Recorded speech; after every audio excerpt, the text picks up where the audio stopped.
नमस्कार दर्शकों, आप देख रहे हैं अभी न्यूज़ और अभी न्यूज़ के खास कार्यक्रम सीरत संवाद के अंतर्गत ही एक और कार्यक्रम हम लेकर आए हैं आपके लिए, जिसका नाम है मथुरा के गौरव। और मथुरा के गौरव हमारे वो शख्सियत जो कि मथुरा का जिन्होंने नाम, पूरे ब्रजमंडल का नाम जिन्होंने पूरे भारतवर्ष में फेमस किया है, वो हमारे मथुरा के गौरव आज हमारे साथ मौजूद हैं।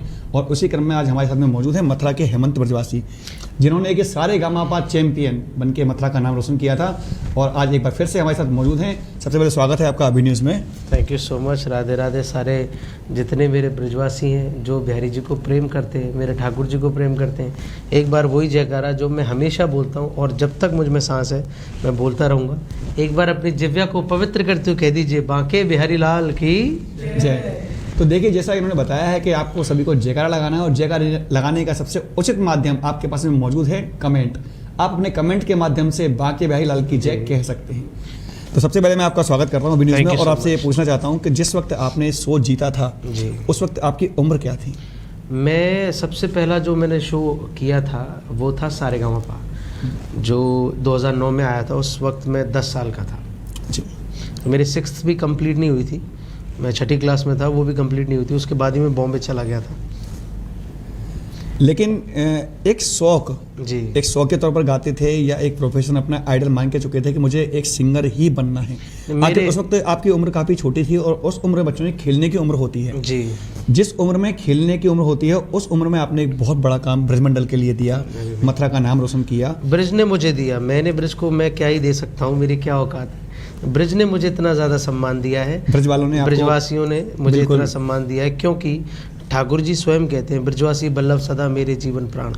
तो ये जो ब्रजवासी हैं, ये प्रेम भी हर किसी को नहीं करते हैं, ये बहुत विशेष लोग होते हैं जिनको प्रेम करते हैं। तो मैं उन विशेष लोगों में से हूँ जिनको ब्रजवासियों ने ब्रजवासियों ने तो मुझे वो दे दिया जिसका मैं हकदार भी नहीं हूँ, शायद जिसका लायक भी नहीं हूँ। मुझे इतना प्यार, मैं जहाँ चला जाता हूँ, बिहारी जी के मंदिर में चला जाता हूँ, जितने भी हमारे लोग हैं ब्रजवासी, वो मुझे अपने बेटे की तरह प्यार करते हैं, जैसे मैं उनका घर का बच्चा हूँ। माएँ, अब वो वाली बात है कि अब और कितनी मोहब्बत चाहूँ कि माँओं ने अपने बच्चों के नाम हेमंत के नाम पे रख दिए, तो और इतनी कितनी मोहब्बत मांगूँ मैं बिहारी जी से। कुल मिलाकर के जो आपने बताया उसके अनुसार यही निकल के आता है कि ब्रज का मान बढ़ाने वाले, क्योंकि ब्रज का आपने मान किया, ब्रज का गौरव बढ़ाया, इसीलिए ब्रज के गौरव हैं आप। और आपसे यही जानना चाहता हूँ कि आपने जो मेहनत की थी वो क्या सोच के की थी? क्योंकि जिस उम्र में बच्चे खेलते हैं उस उम्र में आपने वो काम कर दिखाया था जो कि ब्रजमंडल की तो बात छोड़ रहे हैं, हमारे मथुरा से लोग सोचते नहीं है बाहर जाने की जी।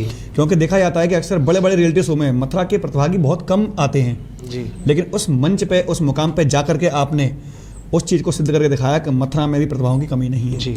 तो क्या सोच के गए थे, क्या मानसिकता क्या थी उस समय आपकी? सबसे पहले तो इस पूरी जर्नी में सबसे बड़ा कंट्रीब्यूशन मेरे फादर साहब का है, मेरे पिताजी का, जिनका नाम है, मेरे गुरु भी हैं वो, और उनका नाम है श्री हुकुम ब्रजवासी जी। और उन्होंने इतनी ज़्यादा मेहनत अपने टाइम पे की है, उन्होंने इतना ज़्यादा स्ट्रगल देखा है कि वो स्ट्रगल मैंने भी साथ में उनके जर्नी में देखा, जब वो उनका पैर टूटा हुआ है। और वो यानी कर कहना है, अगर देखा जाए तो सीधे सीधे आपकी प्रेरणा के स्रोत आपके पिताजी हैं। पिताजी हैं, लेकिन उसमें भी बहुत सारी जर्नी है, एकदम से कुछ तो होता नहीं है, उसमें बहुत सारी लंबी जर्नी है। मेरे पिताजी मुझे, क्योंकि उस टाइम पे उनके जागरण चल रहे थे जब मैं लिटिल चैम्प में गया था ना, तो ऑडिशन जब थे, या फिर पापा के पास 2 ऑप्शन थे कि या तो वो जागरण करें, सीज़न जिसे कहते हैं कलाकारों में, तो पिताजी का सीज़न था या तो वो जागरण करें या फिर मुझे एक ऑडिशन दिलवाएं जो कि पता नहीं था कि हम होंगे कि नहीं, रिस्क पे। तो उन्होंने वो रिस्क लिया कि नहीं, मैं अपने बेटे को ऑडिशन दिलवाऊंगा। अच्छा, मैं गाता बचपन से, उनका आशीर्वाद इतना था मुझ पर कि मैं थोड़ा बहुत गा लेता था। तो फिर वो मुझे लेके गए दिल्ली, तो दिल्ली में ऑडिशन में 7 ऑडिशन होते थे उस टाइम पे, दो। हालांकि वो बहुत बड़ी स्ट्रगल की बात है, उसमें भी बहुत सारी चीज़ें हुई हैं, लेकिन वो पिताजी ने सब कुछ देखा, सब कुछ किया। तो मेरे ख्याल में सबसे बड़ा जो मेरी लाइफ में सबसे इम्पोर्टेंट रहे वो मेरे फादर साहब रहे। उन्होंने मुझे बचपन से लेके प्रोत्साहन दिया है और बचपन से लेके मुझे यहाँ तक आगे अभी भी बढ़ा रहे हैं। अगर देखा जाए, बात करें फिल्म इंडस्ट्रीज की जी, तो फिल्म इंडस्ट्रीज में देखा जाता है कि बहुत ज़्यादा स्ट्रगल है और लोग वहाँ तक पहुँचने की सोचते तो हैं लेकिन पहुँचना बहुत मुश्किल होता है। इस बारे में बताएं कि लोगों को क्या करना चाहिए, किस तरीके की मेहनत करनी चाहिए, क्योंकि ये जो गायन है इतना आसान नहीं है जी, और बिना गुरु के इसकी कल्पना भी संभव नहीं है जी। तो आजकल युवा जो हैं आइडल तो देख लेते हैं कि अच्छे सिंगर अरिजीत सिंह हैं, सोनू निगम हैं, रफी साहब हुए हैं जी, लेकिन वैसा बनने के लिए क्या कुछ प्रयास करने चाहिए? क्योंकि लोग प्रयास नहीं कर पाते हैं और सीधा मंच पर उतरने की सोचते हैं। तो क्या कहेंगे इस बारे में? आखिर इसमें संघर्ष कितना है? संघर्ष देखिए, पहली बात तो हमने कभी बम्बई का सोचा ही नहीं था। हमने कभी लाइफ में कभी भी ड्रीम्स, अभी भी यही है कि हमें ऐसा नहीं कि जी बॉलीवुड के कलाकार नहीं बने तो हम मर जाएंगे, नहीं।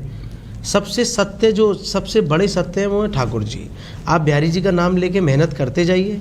अब तो लोग इतना इंडिपेंडेंट म्यूज़िक हो चुका है कि लोग इतना ज़्यादा बॉलीवुड को, मतलब ये नहीं कि सिर्फ बॉलीवुड ही है, आप अगर टैलेंटेड हैं तो आपको मौका मिल जाएगा। हम हमें कौन जानता, अगर हम रियलिटी शो में नहीं आते, हमने कई फिल्मों में गाने तो गाए नहीं हमने, कुमार शानू जी की तरह या उदित जी की तरह, लेकिन फिर भी हमें लोग उतने ही लोग जानते हैं जितने उदित जी को जानते हैं, उतने ही लोग हमें प्यार कर रहे हैं, क्योंकि अब टैलेंट की कदर होने लग गई है। तो क्या बच्चों से मैं ये कहना चाहता हूँ, जितने बच्चे नए नए जो युवा हैं जो सीखना चाहते हैं संगीत, तो एक तो मैंने ही मेरा इंस्टीट्यूशन है श्री हरदास गुरुकुल, जो हमारे संप्रदाय से हमने शुरू किया है। श्री हरदास गुरुकुल मेरे पिताजी का सपना था, तो उन्होंने गरीब बच्चों के लिए, हमने किसी से फीस नहीं लेते, हम सिर्फ गरीब बच्चों को निःशुल्क सिखाते हैं संगीत, जो सीखना चाहते हैं। तो मैं वही कह रहा हूँ आपके सवाल पे मैं, कि जो बच्चे कुछ करना चाहते हैं उनको पहले मेहनत करनी चाहिए। संगीत एक बहुत कठिन विषय है। बिल्कुल। संगीत कोई ऐसी चीज़ नहीं है कि आप जल्दी से जस्टिन बीबर बन जाएंगे। उस जस्टिन बीबर ने भी 10 साल मेहनत की तब जाके बनाया वो।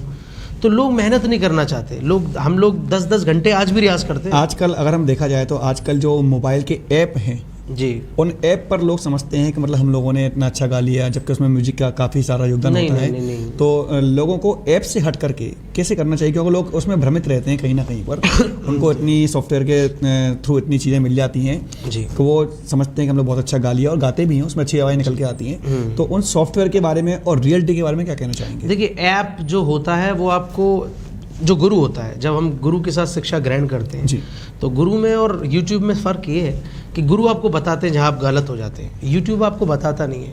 वो तो आप कैसा भी गाते जाओ वो तो बजता ही रहेगा। तो क्या होता है, यूट्यूब की शिक्षा कभी भी संपूर्ण नहीं मानी जा सकती, क्योंकि यूट्यूब आधा अधूरा है। यूट्यूब से कुछ आदमी, अगर कोई कहता है कि मैंने जी यूट्यूब से क्लासिकल सीखा, तो ऐसा बिल्कुल गलत है। और वो यूट्यूब पे कुछ भी आता है, वहाँ पे राग गलत आएंगे, आरो अवरो गलत आएंगे, आड़फ साड़फ जित क्या कहते हैं, उनको क्या पता। आरो अवरो का तरीका क्या होता है, कुछ करके बताइए। जैसे मतलब हमारे तमाम इस वक्त देख रहे हैं जो दर्शक हैं और लाइव इस वक्त देख रहे हैं बहुत से लोग, तो आरो अवरो का प्रकार क्या है, किस तरीके से गायन होना चाहिए, कुछ शुरुआत इसकी थोड़ा बहुत बताइए। तो शास्त्रीय संगीत का जो बेसिक तरीका, हालांकि मैं इतना विद्वान तो हूँ नहीं, लेकिन जितना बुजुर्गों से, पिताजी से, गुरुजनों से सीखा है, जैसे शुद्ध राग ले लेते हैं, सारे शुद्ध सुर हैं उसमें, सा रे ग म प द नि सा नि द प म ग रे सा रे नि सा रे ग म प म ग रे सा रे नि सा नि द नि सा रे ग म प द प म प ग म प ग म रे ग म प म ग रे। तो ये जो आरो अवरो का तरीका है ना, बहलावे का तरीका है जी। कई लोग पढ़ंत गाते हैं, सारे गा मा पा दा नी सा नी दा पा मा गा, ऐसा नहीं, इसमें बहलावा होना चाहिए हर चीज़ में, मोहब्बत सुर जिसे कहते हैं। बिल्कुल बिल्कुल। सारे गा रे गा पा मा गा पा मा गा मा गा रे सा रे नि सा नि दा नि सा रे गा मा पा मा गा। एक जो शुद्ध तरीका है वो ये है कि हमको जो संगीत, फिर रागों से भी फर्क पड़ता है। जैसे कोई राग दिन का होता है, कोई राग जैसे भटियार एक राग है, वो बिल्कुल भोर का राग है, तो उनसे भी फ़र्क पड़ता है कि आप किस तरह किस राग को उसका चलन क्या है, किस तरह आप बहलावे से गा रहे हैं उस राग को। तो बहुत सारी चीज़ इसमें, ये तो खैर बहुत ही बड़ा समंदर है, इसमें तो डूब जाएंगे, तो सीखेंगे उतना ज़्यादा उसमें आगे बढ़ते जाएंगे। कुल मिलाकर के मतलब अथाह सागर है, उम्र खत्म हो जाती है, कभी नहीं खत्म नहीं होता, पूर्ति कभी नहीं होगी कभी। जी जी। और इसका अंत भी कहीं नहीं है, कहीं नहीं, शुरुआत हो सकती है लेकिन अंत नहीं है। शुरुआत भी नहीं है, मैं तो ये कहता हूँ, शुरुआत भी इसकी कहीं नहीं है, इसकी ऐसे भी कहीं नहीं है, ऐसे भी कहीं नहीं है, कहीं और ही बसा हुआ है ये। क्योंकि जो चीज़ ठाकुर जी ने बनाई है ना, उसका कोई अंत नहीं है। संगीत हमारा बना हुआ तो है नहीं। अगर बात करें संगीत की दुनिया की, तो संगीत की दुनिया में काफ़ी प्रचलित नाम हमारे मतलब ब्रजमंडल से भी निकले हैं। मैं खुद ध्रुपद घराने से हूँ। ध्रुपद घराने से जी। तो मथुरा में अभी किस प्रकार से और संगीत को बढ़ावा देना चाहिए, आखिर मथुरा को कहाँ कमतर मानते हैं? क्योंकि देखा जाता है कि अभी भी इतने रियलिटी शो में मथुरा के कलाकार नहीं जा पा रहे हैं, आखिर क्या कारण हो सकता है उसका? देखिए, सबसे पहले तो अगर आप देखा जाए इतिहास के हिसाब से या शास्त्रों के हिसाब से, तो उत्पत्ति संगीत की वृंदावन से है। हरिदास महाराज जो हमारे, जिनकी संप्रदाय से हम, सत्यवाद, जिनके दिए हुए भिक्षा का हम खा रहे हैं शायद, तो उनसे ध्रुपद घराने के गवैये थे वो। तो वो तो खैर भगवान ही थे, उन्होंने तो बिहारी जी को साक्षात प्रकट किया है, तो अपनी संगीत विद्या से। तो संगीत शुरू वृंदावन से, लेकिन आज क्या हो गया, लोग संगीत पे ध्यान नहीं दे रहे हैं। ज़्यादातर होता है लोग कथावाचक बन जाते हैं, कथा कर रहे हैं, लेकिन संगीत पे ज़्यादा फोकस्ड उनका रहना चाहिए। जो कथा भी कर रहे हैं उनका भी संगीत, क्योंकि संगीत से ही बिहारी जी को पाया जा सकता है, बिना संगीत के ठाकुर जी को पाया ही नहीं जा सकता। आप चाहे उनका कहते हैं ना, पहले सतयुग के टाइम पे वो उसकी वो करते थे, हवन करते थे। उसके बाद मूर्ति आई द्वापर में, जब मूर्ति बिहारी जी की मूर्ति पूजा शुरू होनी है, मूर्ति पूजा शुरू हुई। अब कलयुग में बिहारी जी को पाया जा सकता है सिर्फ भजन से। ठाकुर जी खुद कह रहे हैं, एक कहावत भी है कि कलयुग केवल नाम आधारा, सुमिर सुमिर नर उतरे पाओ, यानी कि मतलब केवल मात्र भजनों के माध्यम से ही आज के समय में आपको ज़्यादा आसानी से। इस समय पे देखिए, मेरे जैसा बच्चा, मेरी कोई ज़्यादा उम्र थोड़ी है, 24 साल की उम्र में मैं, शायद लोग ये भी कहेंगे कि यार कितनी समझदारी की बात कर रहा है, लेकिन ये समझदारी की बात आना बहुत ज़रूरी है, बहुत आवश्यक है कि हम अपनी रूट से बिखर रहे हैं। मथुरा क्या है, लोगों को पता ही नहीं मथुरा का नाम कैसे पड़ा। मथुरा से एक और हेमंत ब्रजवासी अब क्यों नहीं, इसके बारे में क्या कहें? ये बड़ी दुखद बात है। काफी समय हो चुका है। आज लगभग आप 2009 की बात कर रहे हैं शायद, 2009 से आज 2021, यानी कि लगभग 11-12 साल हो चुके हैं, और अभी तक एक और हेमंत ब्रजवासी ब्रजमंडल से निकल के नहीं आया। क्या कारण समझते हैं? ये देखिए, कोई भी मेरे लिए खुशी की बात नहीं है। ये मैं मानता हूँ कि ये बड़े दुख की बात है कि कोई और हेमंत ब्रजवासी इतने सालों बाद भी नहीं आ पाया।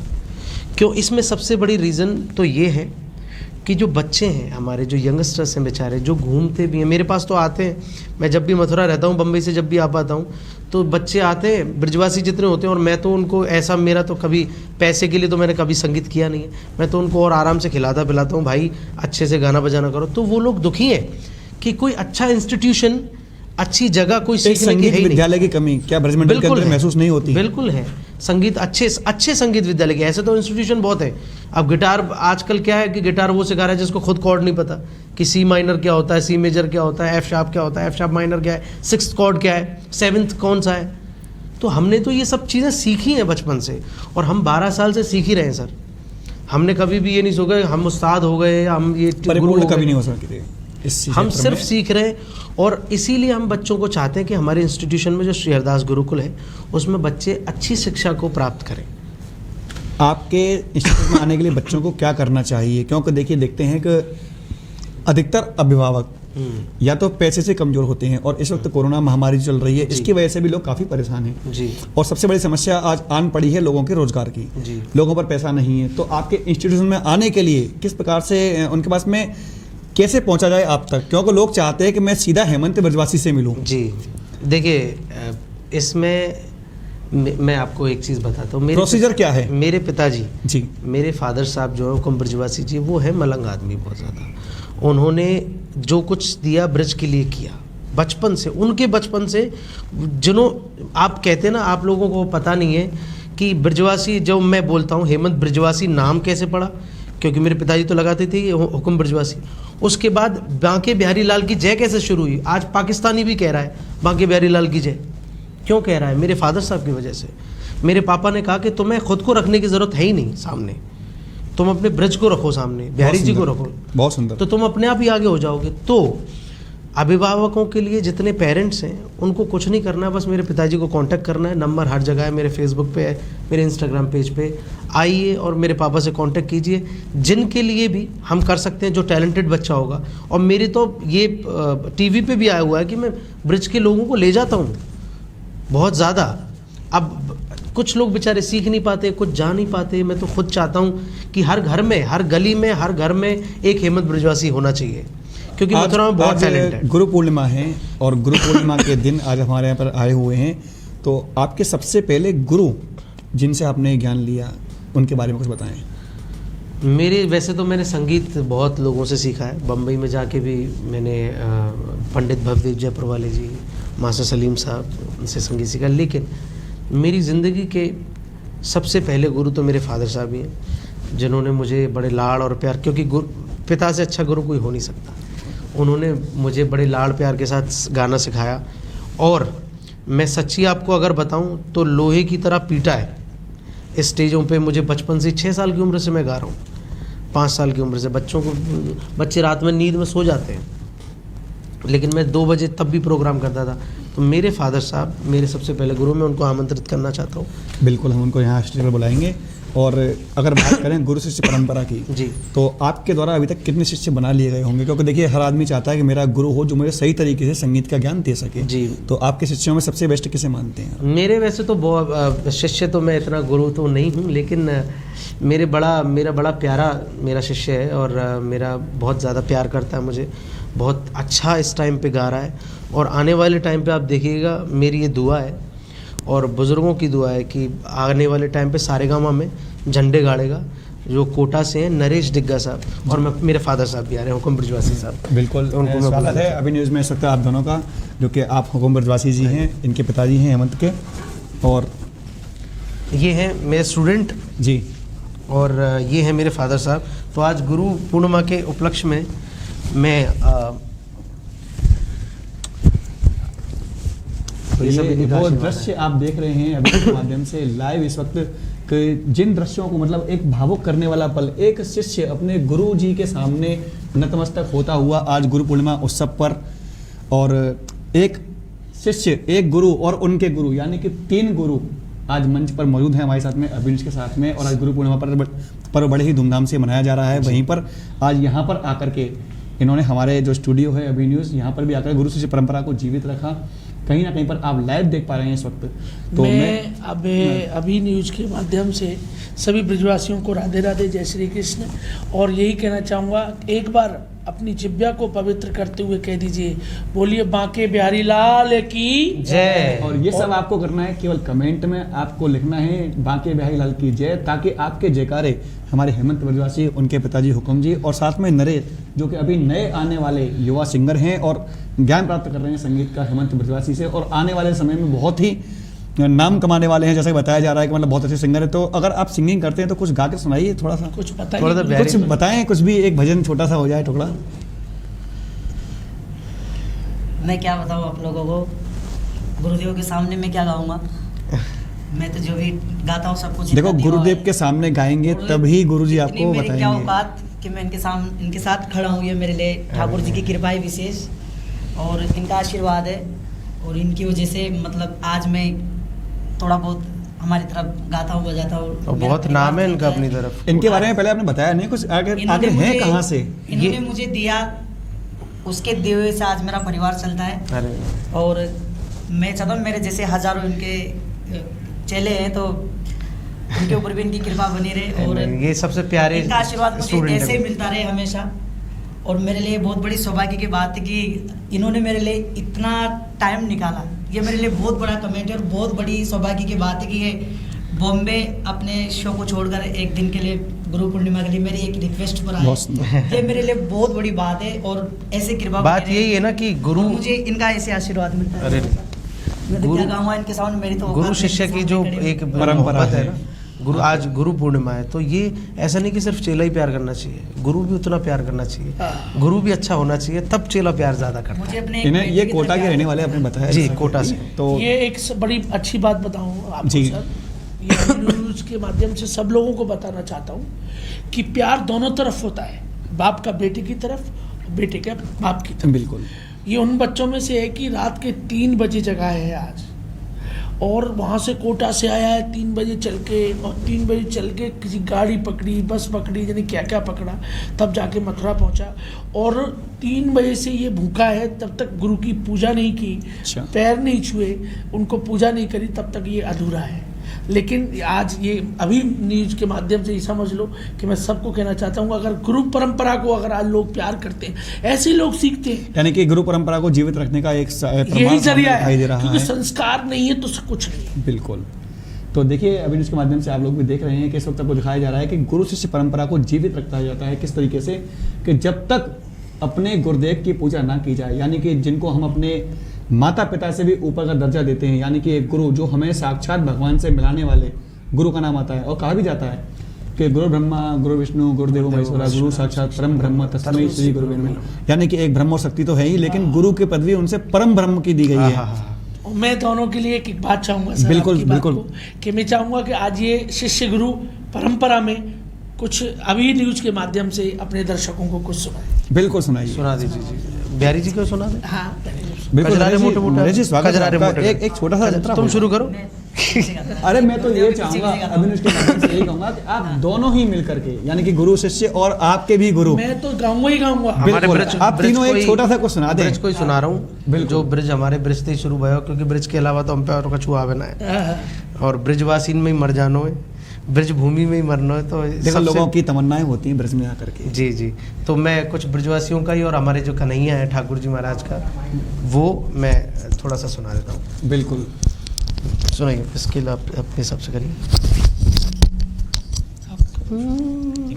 कजरारे मोटे मोटे तेरे नैन, हाय नजर ना लग जाए, आए हाय हाय नजर ना लग जाए, ओए होए होए नजर ना लग जाए, बाके बिहारी कजरारे मेरे मोटे मोटे नैन, हाय नजर ना लग जाए, आए हाय हाय नजर ना लग जाए, ओए होए होए नजर ना लग जाए। तेरी प्रीत है टेढ़ी, हाय हाय हाय तेरी रीत है टेढ़ी, हाय हाय हाय तेरे प्यार ने पागल कर डारी रे, कजरारे मोटे मोटे तेरे नैन, हाय नजर ना लग जाए, आए हाय हाय नजर ना लग जाए, ओए होए होए नजर ना लग जाए। देखिए ब्रज का मान बढ़ाने वाले, ब्रज के गौरव हेमंत सिगासी हमारे साथ मौजूद हैं, और जिनके द्वारा कहा गया कि नजर ना लग जाए, यानी कि बांके बिहारी की जय जयकार करते हुए बांके बिहारी कजरारे तेरे मोटे मोटे नैन, ये गाना गाया गया। जी। साथ ही मैं आपसे एक और रिक्वेस्ट करना चाहूंगा जी। कि साथ ही अपने द्वारा बनाया गया एक सुंदर सा भजन और प्रस्तुत करें, छोटा सा, जो कि आपका स्वरचित हो, जो है फिर नया कुछ आने वाला हो, कुछ नया भजन आप लेके आने वाले हो कुछ दिनों के अंदर। ये भी बिहारी जी का भजन है, मैंने बिल्कुल। लॉन्च किया है की म्यूजिक से। तेरे बिना लागे नहीं जिया सारे सांवरे सांवरे सांवरे सांवरे, तेरे चरणों में बाबा झुके मेरा शीश रे, गुण तेरे गाए हेमंत लिखता आशीष रे, सांवरे सांवरे सांवरे सांवरे।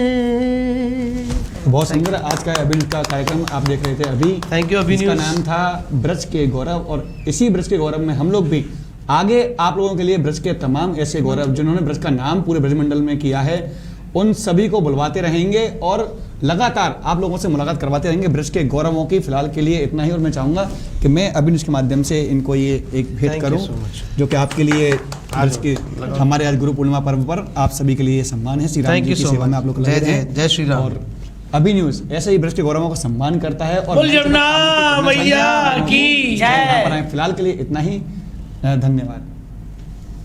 बहुत सुंदर, बहुत सुंदर। क्या बात है, जय श्री राम।